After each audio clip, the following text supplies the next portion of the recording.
Microsoft's Xbox Series X and S came out around 3 months ago, and the technology keeps getting better. But before we get into today's topic, if you're new to the channel, please subscribe and share, it helps the channel out. Now, we have to go back to the fateful day in 2015, E3. Last year, the team decided to tackle a feature that has been consistently at the top of your request list. And while we weren't sure it was possible, today, I'm pleased to announce Xbox One backward compatibility.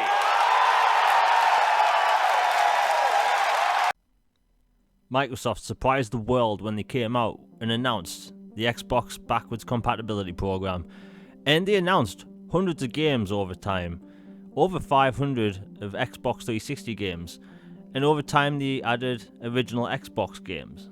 But when you get to 2017, things got really interesting because out of nowhere, they surprised us with enhanced backwards compatibility games.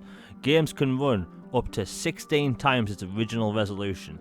In games like Splinter Cell Blacklist, you see detail that you could never see before. And now with it being in 4K, you can see all the detail that was there all along. And it just makes these games feel more modern, more new, and just they look so good. Some of these enhancements look better than some remasters that came out in the past few years. And they continued this with a bunch of other games. So things like Mirror's Edge got HDR. It was one of the first games backwards compatible to get HDR. But things like action-based games like Star Wars The Force Unleashed. This one blew me away because these developers made these games like a decade ago, and they put so much detail into those games that you couldn't see originally. And now, with things like the backwards compatibility 4K enhancement program, for such a long time now, you get these impressive results that make these games look new.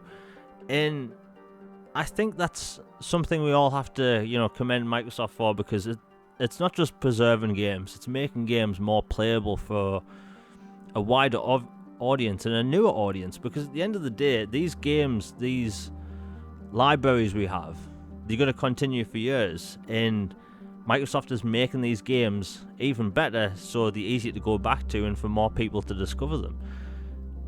Now, with the Xbox Series X and S, we got things like automatic HDR, so things like Batman Arkham Knight looks really good in HDR, and they use kind of like heat maps and machine learning to put HDR in games. And there's a wide variety of games on Xbox Series X and S right now that take advantage of HDR, and it really makes games seem a bit more vibrant and the colours just look better. And HDR is one of these things that can just make games look better, just because you're offering more colours and a richer colour palette. And there's a wide variety of games going back to the original Xbox that can do this. And this technology, it's just really good to see, because as the years continue, Microsoft's going to play around and add HDR to more games. They have to get approval first, but if it makes sense and it works in the game, we'll get HDR. But it gets even better, because recently Microsoft gave us the FPS boost program, so things like Sniper Elite 4 runs at butter smooth 60 frames per second, and as someone that's put a lot of time into that game, 60 frames makes that game absolutely incredible, butter smooth. But it's not just that, it's games like Watch Dogs 2, a third-person open-world game where you can drive wherever you want and just pretty much do whatever you want, but at 60 frames your reaction time is just better now. And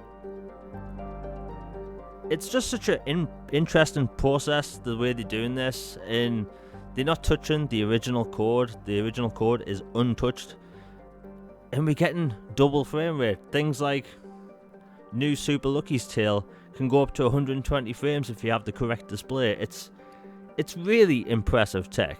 And things like Far Cry 4 open worlds at 60 frames, especially older generation games, they're going to be brought up to a modern standard. And the thing is, you have to look at the back catalogue of Xbox. Xbox Xbox 360, and now Xbox One. So many of those titles were locked to 30 frames. And yes, we have things like GTA 4, which had an uncapped frame rate, but thanks to the brute force hardware of Xbox Series X and S, those games, or should I say that game, can go up to 60 frames now. But the tech's just going to get even better, because Microsoft announced in 2019 that they were going to put the backwards compatibility program kind of on hold. And people at Xbox has said that we could see more games get backwards compatibility support in the future. That, along with the HDR, FPS boost, and resolution boost, well, it's safe to say that the back catalogue of Xbox is going to continue to look even better. Even some of the best looking Xbox One games and Xbox One X games like Red Dead Redemption 2 potentially could get a 60 frames boost. And that's the whole point of this video, is that Microsoft's backwards compatibility programs going back to 2015 is showing us that they care about the games, the back catalogues that we all have. You know, legacy titles going back multiple generations are going to look best on the new hardware without touching the original game's code. So whether it's automatic HDR, an FPS boost, or things like, 4K enhancement, these games just look and play better now. And things like machine learning in the future and direct super sampling, the games can look way better than they do now. And again, things like machine learning can make things look a lot better. So potentially down the line with these Xbox Series X and S consoles, we could see Xbox 360 games with potentially 4K looking textures. And that's the exciting prospect, because it's only early days now. The tech's going to get better, and frankly, as a person that likes backwards compatible games, these games are going to look really good for such a long time and just play even better. Anyway, if you enjoyed today's video, please hit like, subscribe, hit that bell for notifications. I have many videos coming out soon, and a lot of projects, bigger projects coming on the way. And yeah, interesting tech to talk about, and we're going to have an exciting few weeks ahead, especially on Xbox. Anyway, I'm out. I hope everyone has a good day. I'm out. Peace.